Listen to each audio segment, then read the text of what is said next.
وَلَقَدْ يَسَّرْنَا الْقُرْآنَ لِلذِّكْرِ فَهَلْ مِن مُّدَّكِرٍ۔ دربار نبوت کے تین بڑے شعراء میں ایک نام حضرت حسان بن ثابت رضی اللہ تعالی عنہ کا ہے۔ حضرت حسان بن ثابت اپنے الفاظ میں اس حقیقت کی وضاحت کرتے ہیں۔ حضرت حسان بن ثابت رضی اللہ تعالی عنہ نے فرمایا، احسن منک لم تر قط عینی، احسن منک لم تر قط عینی، واجمل منک لم تلد النساء، خلقت مبرئا من کل عیب کأنک قد خلقت کما تشاء۔ فرمایا احسن منک لم تر قط عینی، اے آمینہ کے لال، محبوب رب ذوالجلال، صاحب الحسن والکمال، احسن منک لم تر قط عینی، آپ جیسا حسین میری آنکھ نے نہیں دیکھا، اور نہ دیکھنے کی وجہ بھی یہ نہیں کہ آیا ہو مگر حسان وہاں پہنچ نہ پائے ہو، یہ وجہ نہیں ہے، بلکہ وجہ یہ ہے اجمل منک لم تلد النساء، آپ جیسا جمیل، خوبصورت، ماہجبین کسی ماں نے جنم ہی نہیں دیا۔ پھر کسی بھی انسان کی ایک صورت ہوتی ہے، ایک سیرت ہوتی ہے، ان دونوں میں فرق کیا ہے؟ صورت انسانی اعضاء کی بناوٹ کو کہا جاتا ہے، سیرت ان اعضاء کے استعمال اور کردار کو کہا جاتا ہے۔ مثال کے طور پر یہ انسان کی آنکھ انسان کی صورت ہے، اس کی رؤیت اور دیکھنا اس آنکھ کی سیرت ہے۔ یہ زبان کا لوتھڑا انسان کی صورت ہے، اس کا تکلم اور تلفظ اس زبان کی سیرت ہے۔ یہ ہاتھ، کف دست اور کلائیاں انسان کی صورت ہے، ان کا حرکت کرنا، دعا کے لیے اٹھنا، کسی کے تعاون کے لیے اٹھنا، یہ ان ہاتھوں کی سیرت ہے۔ انسان کا دماغ، سر، یہ انسان کی صورت ہے، اس کا عمل کرنا اس سر اور دماغ کی سیرت ہے۔ ایک صورت ہے، ایک سیرت ہے۔ بہت سارے لوگ ایسے ہیں ان کی صورت حسین ہے، سیرت میں عیب ہوگا۔ بہت سارے ایسے بھی ہوں گے سیرت حسین ہوگی، صورت میں نقص ہوگا، اور یہ بہت بڑا عیب تصور کیا جاتا ہے۔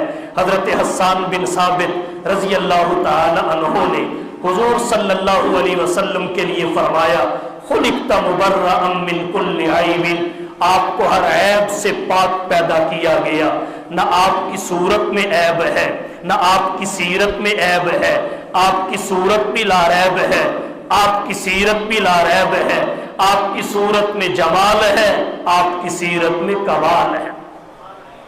خلقت مبرئا من کل عیب، سوال پیدا ہوتا ہے یہ کیسے ہو گیا؟ حضرت حسان بن ثابت رضی اللہ تعالی عنہ نے اپنا تخیل پیش کیا، فرمایا یہ ایسے ہوا کأنک قد خلقت کما تشاء، اللہ نے محبوب کو گویا ایسے بنایا جیسے محبوب نے پسند فرمایا۔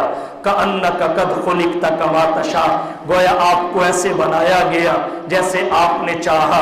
تو اللہ نے آپ جیسا نہ آپ سے پہلے بنایا، نہ آپ کے ہوتے ہوئے بنایا، اور آپ کے بعد تو کوئی بنایا بھی نہیں جائے گا، کیونکہ حضور سرور عالم صلی اللہ علیہ وسلم پر ہر عظمت کی انتہا ہے، آپ پر ہر خوبی کی انتہا ہے، آپ پر ہر کمال کی انتہا ہے۔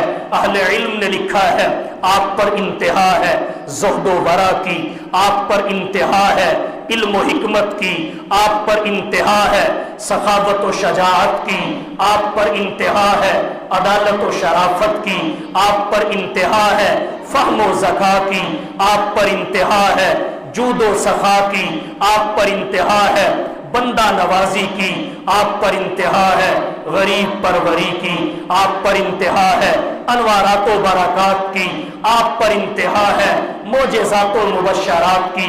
گویا اللہ نے آپ کو کمال عطا کر کے دراصل کمال کو کامل فرمایا ہے۔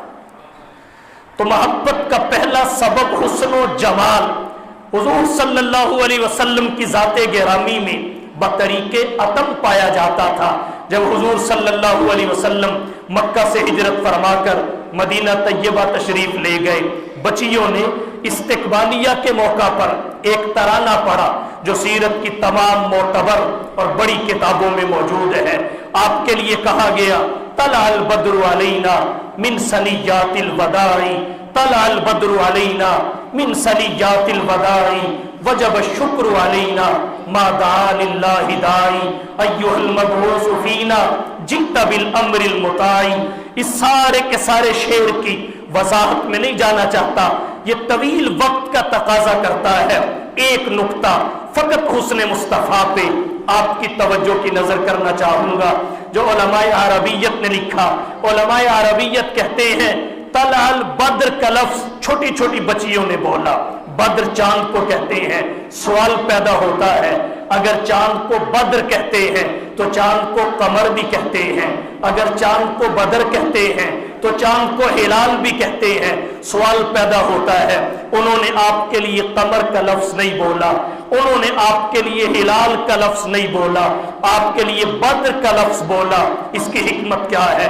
علماء عربیت کہتے ہیں حکمت اس کی یہ ہے کہ چاند جب ابتدائی تاریخوں میں ہوتا ہے اس وقت اسے ہلال کہتے ہیں، انتہائی تاریخوں میں ہوتا ہے اسے قمر کہا جاتا ہے. لیکن بدر چاند کو کب کہتے ہیں؟ جب وہ 14ویں تاریخ میں داخل ہوتا ہے. 14ویں کے چاند کو بدر کہا جاتا ہے. اگر ہلال ہے اس کی روشنی اور نورانیت بھی کامل نہیں، اگر قمر ہے اس کی روشنی اور نورانیت بھی کامل نہیں. بدر اس چاند کو کہتے ہیں جس کا نور نور کامل ہوتا ہے، جس کا اجالا مکمل ہوتا ہے، جس کی نورانیت میں کمی نہیں ہوتی. تو حضور صلی اللہ علیہ وسلم کا حسن و جمال اس قدر واضح تھا کہ بچیاں اگرچہ چھوٹی تھی، عقل و شعور کے کمال کو نہیں پہنچی تھی، فہم و فراست کی انتہاؤں کو نہیں پہنچی تھی، لیکن حسن مصطفیٰ واضح ہی اتنا تھا کہ ان کی زبان پر بھی آپ کے لیے آیا تو قمر اور ہلال کا لفظ نہیں آیا، قمر نہیں، ہلال نہیں، بدر کا لفظ آیا. اور انہوں نے بتا دیا کہ جس طرح 14ویں کے چاند کے اجالے اور نورانیت میں کمی نہیں ہے، حسن مصطفیٰ میں بھی کوئی کمی نہیں ہے.